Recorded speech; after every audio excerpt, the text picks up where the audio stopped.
If you want a wife, ask the Lord to close the place of your flesh.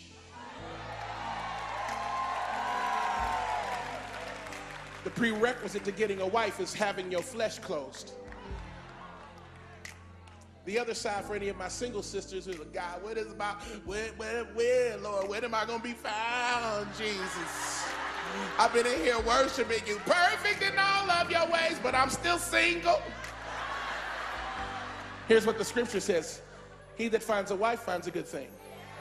It didn't say he that finds a girl that he's attracted to, who he then begins to date, who he then calls his girlfriend, who he then buys a ring, proposes, and makes her his fiance, who he then marries later, who becomes his wife.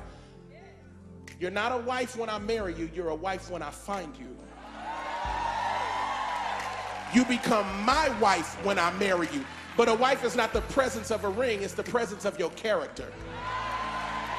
Too many women want to be married, but you're walking in the spirit of girlfriend.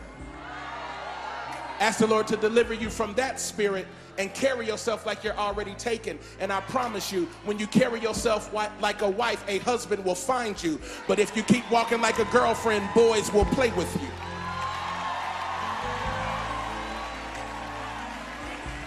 First Kings 17.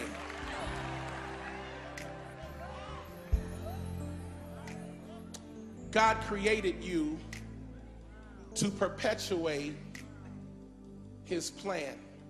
While Adam was asleep, God was forming this beautiful creature, Eve, the mother of all living. And Adam woke up and saw her and said, this is bone of my bone and flesh of my flesh. She shall be called woman because she came from man. Wombed man. She's not a different species. She's a man with a womb. She can do what I can't do on my own. She is me in exponential form. What I give her in concentrated form, she can multiply. The power of a woman is the power of multiplication. If I give you groceries, you make it dinner. I give you a house, you make it a home. I give you a seed, you give me a son. This is the power of femininity. Don't you ever discount the power that God has given you. You are creative and didactic and absolutely essential to the plan of God. You are phenomenal, sitting there in this premium chair there, watching on Daystar Network with your anointed, gifted self. And then the enemy lied to you this morning when you woke up and you were sitting in the mirror and you put on all this makeup and all of this stuff because somebody lied to you and told you you weren't pretty as is. Stop sitting in the mirror for 2 hours trying to fix what was never broken. You're beautiful because God made you that way. Stop hiding your scars. Your scars are your testimony. Some of my single sisters, you're trying to figure out why you're single.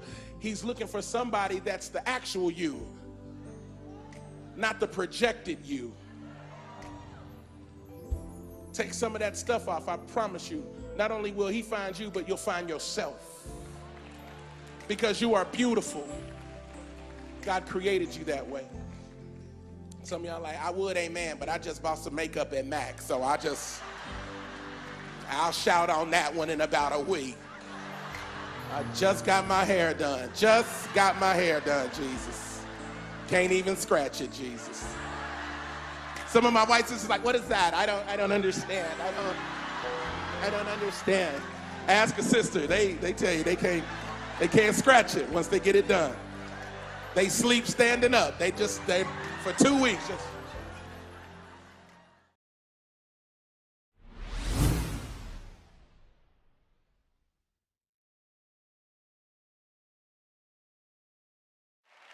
This is what church does for you. This is what word does for you. This is what teaching does for you. This is what mentoring does for you. It brings you back in the focus. Touch 3 people and say, get in the focus, get in the focus, get in the focus.